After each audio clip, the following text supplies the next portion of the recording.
Hi friends, welcome to Charuruchi cooking channel. ಇವತ್ತಿನ ವಿಡಿಯೋದಲ್ಲಿ ಗುಲಾಬ್ ಜಾಮೂನ್ನ ಹೇಗೆ ಮಾಡೋದು ಅಂತ ತಿಳಿಸ್ಕೊಡ್ತೀನಿ.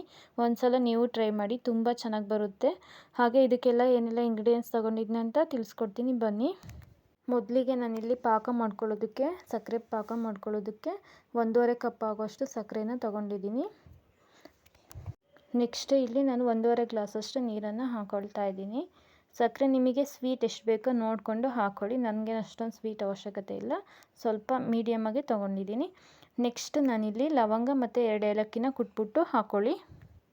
MTR ಅವ್ರದ್ದು ಗುಲಾಬ್ ಜಾಮೂನ್ ಪ್ಯಾಕೆಟ್ನ ತೊಗೊಂಡಿದ್ದೀನಿ. ಇದನ್ನ ಕಟ್ ಮಾಡಿಬಿಟ್ಟು ಒಂದು ಅಗಲ ಪಾತ್ರೆಗೆ ಹಾಕ್ಕೊಂಡು ಸಾಫ್ಟಾಗಿ ಕಲಿಸ್ಕೊಬೇಕು. ಇದು ಕಲಿಸ್ಕೊಳ್ಳೋದಕ್ಕೆ ನಾನು ಹಾಲನ್ನು ತೊಗೊಂಡಿದ್ದೀನಿ. ನೀವು ನೀರು ಬೇಕಾದರೂ ಹಾಕ್ಕೊಬೋದು. ಇಲ್ಲಿ 3/4 ಕಪ್ಪಷ್ಟು ಹಾಲನ್ನ ತೊಗೊಂಡಿದ್ದೀನಿ.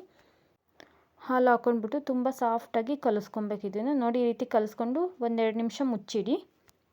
ನೆಕ್ಸ್ಟ್ ಸಕ್ಕರೆ ಎಲ್ಲ ಹಾಕ್ಕೊಂಡು ಕುದಿಸ್ಕೊಂಡಿದ್ದೀವಲ್ಲ, ಇದನ್ನು ಆಫ್ ಮಾಡ್ಕೊಳ್ಳೋಣ. ಚೆನ್ನಾಗಿ ಕುದ್ದಿದೆ, ಇದನ್ನು ಆಫ್ ಮಾಡ್ಕೊಳ್ಳಿ. ನೆಕ್ಸ್ಟ್ ಆವಾಗಲೇ ಎತ್ತಿಟ್ಕೊಂಡಿದ್ವಲ್ಲ, ಇದನ್ನು ಸಾಫ್ಟಾಗಿದೆ. ಇವಾಗ ಸ್ವಲ್ಪ ತುಪ್ಪ ಹಚ್ಕೊಂಡು ಚೆನ್ನಾಗಿ ಅದನ್ನು ನಾದ್ಕೊಂಡು ಉಂಡೆನ ಕಟ್ಕೊಬೇಕು ಚಿಕ್ಕದಾಗಿ. ನೋಡಿ, ಈ ರೀತಿ ಆದಮೇಲೆ ಕೈಗೆ ಸ್ವಲ್ಪ ತುಪ್ಪನ ಸವರ್ಕೊಂಡು ಚಿಕ್ಕದಾಗಿ ಅಂಗೈ ಸಹಾಯದಿಂದ ಉಂಡೆನ ಕಟ್ಕೊಬೇಕು. ನಿಮ್ಗೆ ಯಾವ ಸೈಜಲ್ಲಿ ಬೇಕೋ ಆ ಸೈಜಲ್ಲಿ ಕಟ್ಕೊಳ್ಳಿ. ನಾನಿಲ್ಲಿ ಸ್ವಲ್ಪ ದಪ್ಪನೇ ಕಟ್ಕೊಳ್ತಾ ಇದ್ದೀನಿ, ಯಾಕಂದರೆ ಗುಲಾಬ್ ಜಾಮೂನ್ ತಿನ್ನೋದಕ್ಕೆ ದಪ್ಪವಾಗಿದ್ದರೆ ತುಂಬ ಚೆನ್ನಾಗಿರುತ್ತೆ. ಬಾಯಲ್ಲಿ ಇಟ್ಕೊಂಡ ತಕ್ಷಣ ಕರಗುತ್ತೆ, ತುಂಬ ರುಚಿಯಾಗಿರುತ್ತೆ. ನೀವು ಒಂದು ಸಲ ಟ್ರೈ ಮಾಡಿ ನೋಡಿ. ಈ ರೀತಿ ಎಲ್ಲ ಉಂಡೆಗಳನ್ನ ಕಟ್ಕೊಬೇಕು. ನೆಕ್ಸ್ಟು ಒಂದು ಪಾತ್ರೆ ಇಟ್ಕೊಳ್ಳಿ, ಕಡಾಯಿ ಇಟ್ಕೊಂಡು ಎಣ್ಣೆ ಹಾಕ್ಕೊಳ್ಳಿ. ಅದನ್ನು ಕರಗಿಸ್ಕೊಳ್ಳೋದಕ್ಕೆ 10 ನಿಮಿಷ ಸಾಕು ಈ ರೀತಿ ಮಾಡ್ಕೊಳ್ಳೋದಕ್ಕೆ. ಗುಲಾಬ್ ಜಾಮೂನ್ ಮಾಡ್ಕೊಳ್ಳೋದಕ್ಕೆ ಗೆಸ್ಟ್ ಯಾರಾದರೂ ಬಂದಾಗ ಆರಾಮಾಗಿ ಮಾಡ್ಕೊಳ್ಬೋದು, ತುಂಬ ಈಸಿಯಾಗಿ.